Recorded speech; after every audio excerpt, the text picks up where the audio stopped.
Hello बच्चों, आज हम पढ़ेंगे पाठ 8 सर्वनाम। कविता पढ़िए तथा उनके उसमें नाम के स्थान पर आए शब्दों को रेखांकित कीजिए। एक गधे ने पानी में देखी अपनी परछाई। ठीक है, अपना मुखड़ा देखकर उसके दिल में बात यह आई, कितनी सुंदर आंखें मेरी, कितने सुंदर कान, तुम लोगों को सुंदरता की नहीं कोई पहचान। आपने कविता पढ़कर यह जाना कि गधा जो संज्ञा है शब्द के लिए अपनी, अपना, उसके, मेरी जैसे अनेक शब्दों का प्रयोग किया गया है। तो ये जो शब्द है वो क्या है? सर्वनाम है। सर्वनाम क्या है? जो संज्ञा नाम के स्थान पर प्रयोग में लाए जाते हैं उन्हें हम सर्वनाम कहते हैं। जैसे गधा था तो इस गधे ने क्या किया? उसने अन्य शब्द का प्रयोग किया, जैसे अपनी, उसके, है ना, मेरी। तो ये सब शब्दों का प्रयोग किया। तो ये शब्द क्या थे? सर्वनाम शब्द थे। यहां पर पढ़ते हैं सर्वनाम का अर्थ। सबके लिए नाम, संज्ञा शब्दों का प्रयोग बार बार ना करना पड़े तथा भाषा सुंदर लगे, इसलिए सर्वनाम शब्दों का प्रयोग किया जाता है। कुछ सर्वनाम शब्द है मैं, मेरा, हम, हमारा, तुम्हारा, वह, यह, ये, वे, कौन, कोई आदि। परिभाषा के माध्यम से जानते हैं जिन शब्दों का प्रयोग संज्ञा शब्दों के स्थान पर किया जाता है उन्हें हम सर्वनाम कहते हैं। संज्ञा शब्द कोई भी वस्तु, व्यक्ति, भाव का नाम को हम संज्ञा कहते हैं। तो जब हम उसको नाम को हटा देंगे और एक नया शब्द जोड़ेंगे तो हम उनको क्या कहते हैं? सर्वनाम शब्द कहते हैं। जैसे एक वचन में सर्वनाम शब्द है मैं, मेरा, मुझे, मैंने, और इसी का बहुवचन प्रयोग में करेंगे हम, हमारा, हमें, हमने। इसका तू, तेरा, तूने, इसी का बहुवचन है तुम, तुम्हारा, तुमने। फिर नया एक वचन है सर्वनाम में यह, इसका, इसे, इसने। इन शब्दों का बहुवचन रूप है ये, इनका, इन्हें, इन्होंने। फिर वह, उसका, उसे, उसने, वे, उनका, उन्हें, उन्होंने। कोई, जिसे, किसका, तो किन्हें, जिन्हें, किनका आदि शब्द ये क्या है? एक वचन है और ये शब्द बहुवचन है। आजकल तू शब्द के स्थान पर तुम शब्द के प्रयोग पर बल दिया जा रहा है। तो ये क्या है? तू एक वचन, तुम बहुवचन। उसी प्रकार है सर्वनाम के भेद। सर्वनाम के प्रमुख भेद इस प्रकार है। पहला पुरुषवाचक, निजवाचक, अनिश्चयवाचक, प्रश्नवाचक, संबंधवाचक और निजवाचक सर्वनाम। तो कितने हो गए बच्चों? 6 सर्वनाम हो गए। तो सर्वनाम के कितने भेद है? 6।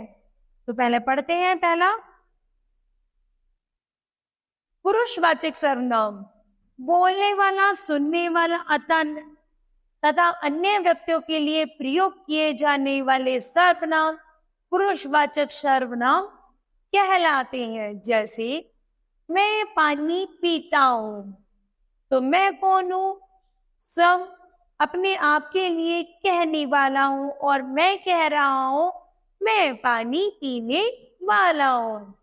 दूसरा है या मैं पानी पीता हूं। दूसरा है तुम क्या कर रहे हो। तो इसमें हुआ है सुनने वाला, तुम क्या कर रहे हो, मतलब एक व्यक्ति दूसरे व्यक्ति को पूछ रहा है कि तुम क्या कर रहे हो। तो उसने क्या किया, इस वाक्य को सुना। तो इसमें तुम क्या है, पुरुषवाचक सर्वनाम। तीसरा है वह सो गया। पहले व्यक्ति ने दूसरे व्यक्ति से कहा कि, तीसरा अन्य कोई व्यक्ति सो गया, अर्थात वह सो गया, जिसको हम जानेंगे अन्य व्यक्ति के रूप में। ठीक है, एक तो मैं हूं जो अपने लिए बातें करता हूं, एक दूसरा है तुम। मैंने तुमसे कुछ कहा तो ये हुआ हमारा दूसरा वाक्य। तीसरा है हमारा हम तुम मिलकर किसी तीसरे की बातें करें तो वह हो गया हमारा तीसरा वाक्य, अन्य वाक्य। ठीक है, जो किसके अंतर्गत आते हैं, पुरुषवाचक सर्वनाम के। फिर इन्हीं नामों से भी जाना जाता है, जैसे कहने वाले को हम कहते हैं उत्तम पुरुष, जिसमें प्रयोग होता है मैं, हम, मेरा, हमारा आदि। दूसरा है सुनने वाला, सुनने वाले को कहते हैं हम मध्यम पुरुष, तुम, तू, आ, आपको आदि। फिर अन्य व्यक्ति, अन्य पुरुष, जिसकी तीसरे व्यक्ति के बारे में बात हो रही है, वह, वे, उस, उसे आदि।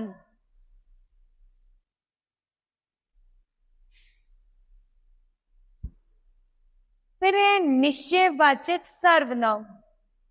किसी निश्चित व्यक्ति या वस्तु का बोध कराने वाले सर्वनाम निश्चयवाचक सर्वनाम कहलाते हैं। जैसे यह विद्यालय है, तो यह बिल्कुल पक्का है कि यह जो इमारत है वो विद्यालय है।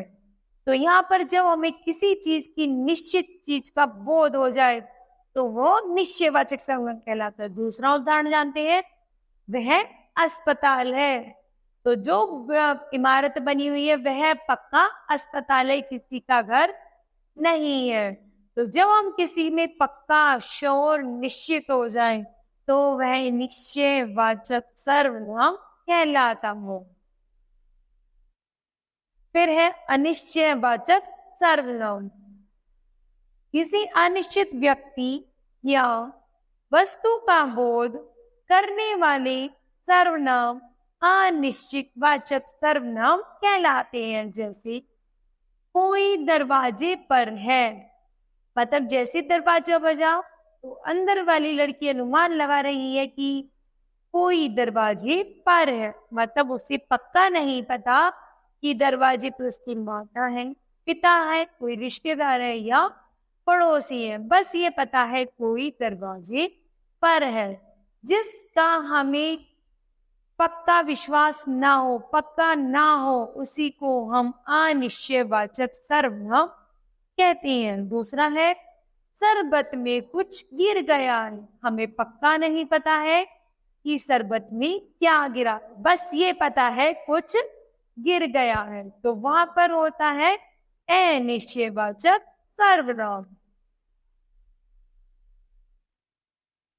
फिर है प्रश्नवाचक सर्वनाम।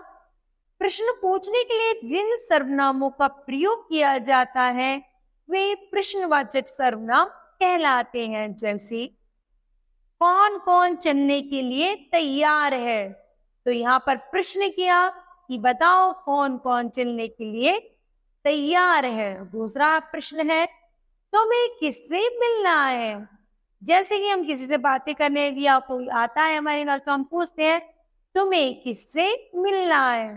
तो जिन वाक्यों में प्रश्न आ जाए वही हमारे प्रश्नवाचक सर्वनाम होते हैं। फिर है संबंधवाचक। संबंधवाचक सर्वनाम, जो सर्वनाम शब्द वाक्य में आए सर्वनाम या संज्ञा शब्दों से संबंध जोड़ते हैं उन्हें संबंधवाचक सर्वनाम कहते हैं। जैसे जो पढ़ेगा वही उत्तीर्ण होगा, अर्थात जो पढ़ेगा वह उत्तीर्ण होगा।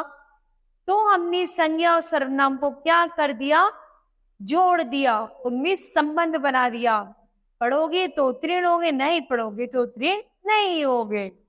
तो जब हमने दो शब्दों में संबंध बना दिया तो वो बन गया हमारा संबंधवाचक सर्वनाम। जैसी करनी वैसी भरनी। जैसा तुम गलत काम करोगे वैसा ही भोगोगे। यदि तुम अच्छा काम करोगे तो अच्छा भोगोगे, गलत करोगे तो गलत भोगोगे। तो हमने यहाँ पर क्या किया, दो को एक साथ संबंध बना दिया और यहाँ पर उत्पन्न होता है संबंधवाचक सर्वनाम। अब अंत है निजवाचक सर्वनाम।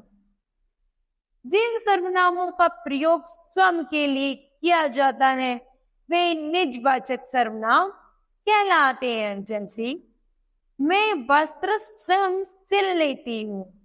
वो कह रही है माता जी कि यहाँ पर चित्र में कि मैं अपने वस्त्रों को खुद सिलती हूँ, मतलब मैं अपना काम स्वयं करती हूँ, चाहे कपड़े सिलने का है चाहे कोई भी काम है। तो जो काम अपने द्वारा किया जा रहा है, अपने लिए किया जा रहा है, वो होता है निजवाचक सर्वनाम। दूसरा है मैंने अपना काम कर दिया है। तो एक लड़की दूसरी लड़की को बता रही है कि मैंने अपना काम कर दिया है। तो बच्चों बताओ आज हमने इस पाठ से क्या सीखा। तो हमने सीखा संज्ञा के स्थान पर प्रयोग किए जाने वाले शब्द सर्वनाम कहलाते हैं। दूसरा, सर्वनाम की 6 भेद होते हैं। पुरुषवाचक, निश्चयवाचक, पुरुषवाचक जैसे मैंने आपको बताया था मैं, तुम या अन्य इसमें आते हैं। निश्चयवाचक में कोई काम निश्चित हो, पक्का विश्वास हो, वो निश्चयवाचक सर्वनाम। और निश्चयवाचक सर्वनाम जिसमें कोई कार्य की संभावना पक्की ना हो। प्रश्नवाचक जिससे हम कहीं कोई प्रश्न करें तो वो प्रश्नवाचक सर्वनाम है। संबंधवाचक जब दो वाक्यों को मिलाकर के हम उनमें संबंध बना देते हैं तो वो हमारा संबंधवाचक सर्वनाम कहलाता है। जैसे हमने उदाहरण के आधार पर जाना था, तुम कक्षा मतलब तुम विद्यालय जाओगे तो उत्तीर्ण होगे, अर्थात तुम पढ़ोगे तो उत्तीर्ण होगे, पढ़ोगे तो उत्तीर्ण होगे, नहीं पढ़ोगे तो फेल हो जाओगे। उसी प्रकार है निजवाचक सर्वनाम। निजवाचक सर्वनाम जो कार्य अपने लिए किया जा रहा है वो है निजवाचक सर्वनाम। सर्वनाम शब्दों में एक वचन तथा बहुवचन भी होते हैं। बोलने वाला अपने लिए मैं या हम का प्रयोग करता है। सुनने वाले के लिए तुम, आप का प्रयोग किया जाता है। तो मुझे लगता है बच्चों आपको यह पाठ समझ आया होगा। धन्यवाद।